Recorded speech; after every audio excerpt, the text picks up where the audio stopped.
Today on the patio, I'm going to show you how we take these and turn them into these. Check those guys out. Baked potatoes, the best ones you've ever had. Let's get into it. What's up, barbecue fans? Today, we're doing something other than meat.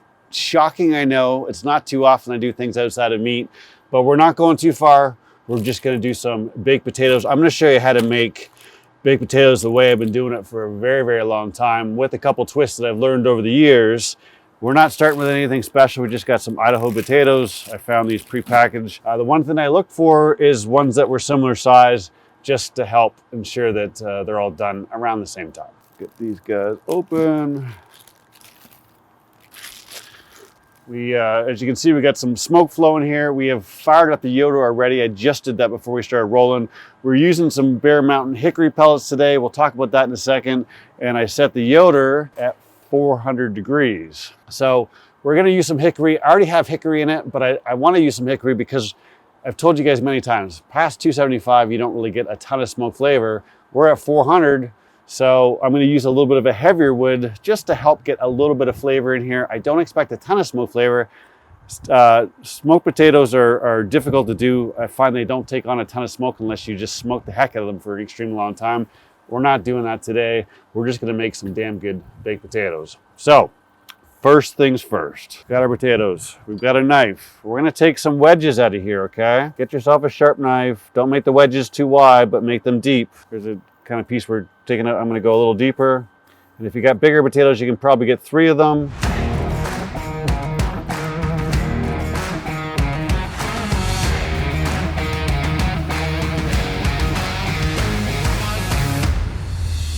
Now don't go too deep on these things because you don't want to split your potatoes. I'm going in about halfway, okay? And then look, you got yourself some little, you can use these for some fries. Now what we're gonna do is we've got here a big old bowl of water and some salt, okay? This is Diamond Crystal Kosher salt. We're gonna use a fair amount, probably a good tablespoon, a heavy tablespoon, okay? And we're gonna stir this in here and try and get this to dissolve a little bit. Just like that. What we're gonna do is we're gonna put these potatoes in here. Just like that. Now, what are we doing here? We're doing a couple things. They're gonna get a little bit of a bath, and more importantly, they're gonna get some salt into them, okay? We've got a nice salty water mixture here, and what it's gonna do is when it dries, it's gonna coat all the skin in a nice salty mixer. Now we're gonna add some more salt because salt on potato skin is absolutely phenomenal, but I wanna give it just a little bit of an extra kick in the beginning. So we're gonna soak these for about 10 minutes. That's gonna allow our Yoder to come up to temperature. And then we're gonna go get a couple other things and we'll put these guys together. So it's been about 15 minutes. Time to get our potatoes out of here. Now here's the thing, don't dry these off with a paper towel because you're gonna wipe away all the salt, right? So what I'm gonna do, give them a good shake. I'm gonna throw them on top of the Yoder. The Yoder's sitting at 360 right now, so it's almost up to temperature, but we're just gonna put them there for a couple minutes and just dry them off.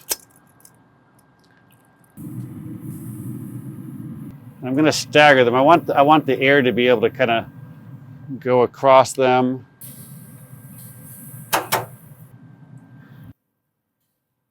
So what's gonna happen here is our air is gonna come out the stack, so it's actually gonna go up across the top, and just put some air over there to dry them out a little bit. It's only gonna take 5 to 7 minutes for this step, but we're doing that because our next step, we're gonna put some olive oil on it, and I wanna make sure this sticks to the skin. So let's give these a chance just to dry off, and then we'll get on to the next steps. All right, so it's been 5 minutes. At the 3-minute mark, I turned over the potatoes. They were nice and dry up top. You can see the color had changed back to a dry potato. And what I did is I just used my tongs here and I flipped them all over just to make sure the bottom was dry. Most of them, the bottom was already dry, just one little spot where it's sitting on the grate. And now we've got some nice dry potatoes. Okay, so we'll put these guys out. Perfect. All right, so you're probably wondering what the heck the slots are for, right? So what we're gonna do here is we're actually gonna chop up some red onion and we're gonna fill the little slots for some extra flavor. If you don't like onion, you don't have to slot it.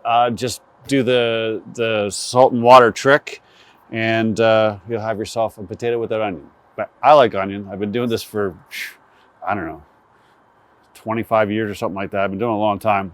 But what we're gonna do is first, I'm going to chop up my onion, right? So I've already peeled this guy, and I'm gonna kind of cut it into wedges. Actually, well, I'll cut it in half first.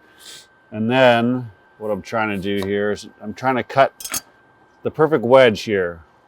Right now, you're gonna kind of cut it shorter than the whole onion, or it's gonna really stick out. And I'm trying to gauge my width, the size of the slot. Now, sometimes you can just take the bottom one or get rid of the small piece there.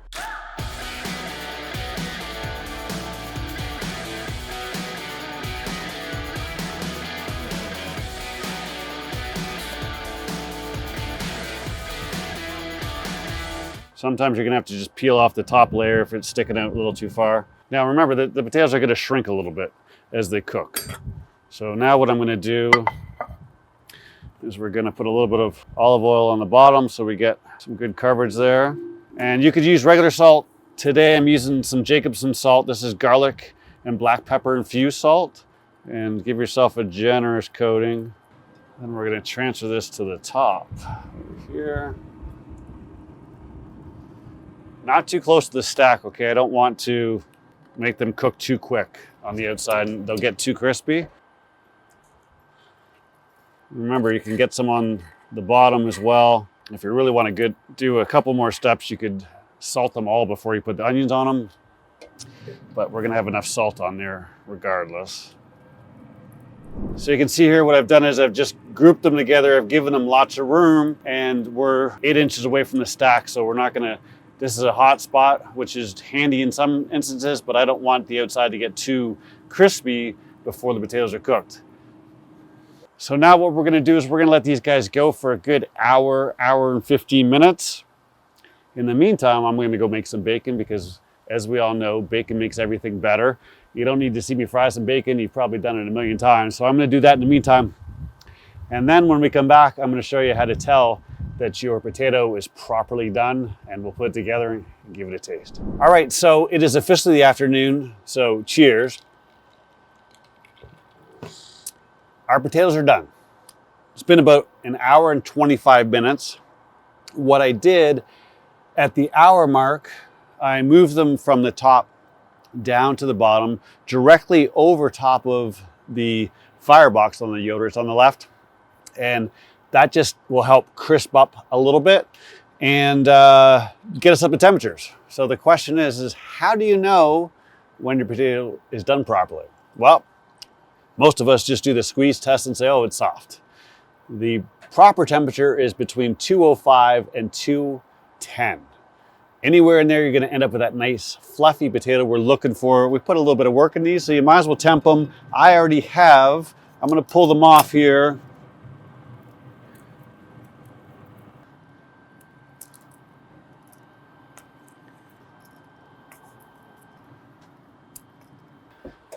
Turn this guy down because we're going to reuse it for something else. Here's our potatoes, nice and crispy. Now look, you could do these on any grill you want. If you're gonna do them on a gas grill or a Kamado, just use indirect for the first little while and then get yourself 20 minutes over the heat. Now if you do these on a Kamado or a gas grill, you'll actually get the skin even crispier. But this is gonna be some nice bite through crispy skin. Look, the last thing you want to do when you're having potato is eat the skin and it's like that papery texture. So this avoids that. Also, we put a bunch of salt in there. So before these guys cool down, we're going to do a couple final things. I'm going to get myself a cotton glove here and our other glove just so I can hang on to my potato while I prep it. You could use a fork if you wanted to. But often when I'm making a bunch of potatoes like this, I'm actually prepping for other people, so it depends what's going on. The question that I have is which one looks the best, and then has my, oh, this one. I don't know, I think I gotta go back to this one. This one's looking beautiful. So let me get these guys off to the side. All right. And what I've got here is a serrated knife, okay? So what I wanna do is I wanna cut the potato in half And I also want to cut the onions in half, except for they just slid right through. Turkey.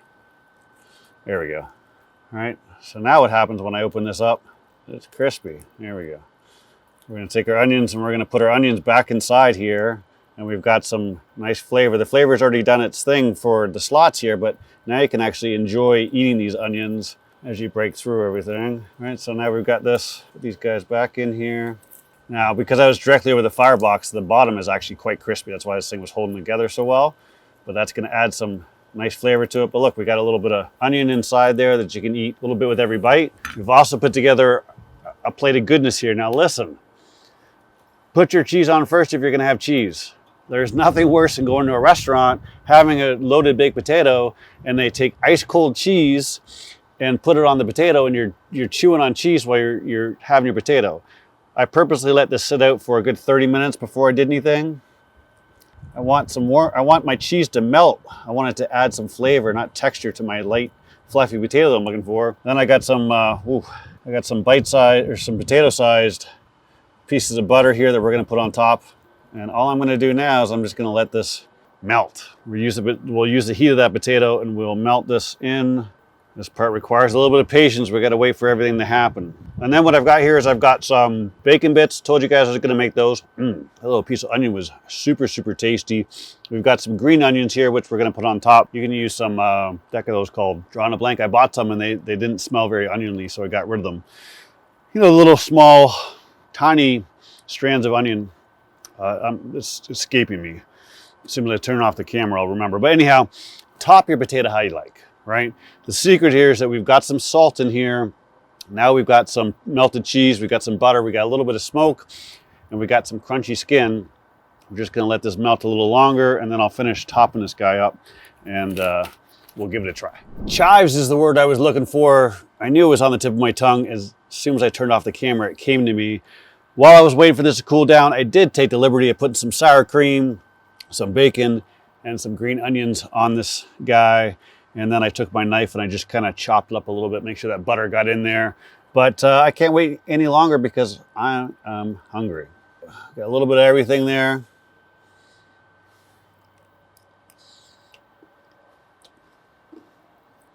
One thing I missed is a little bit of those onions that were pre-cooked. There we go, now we got it.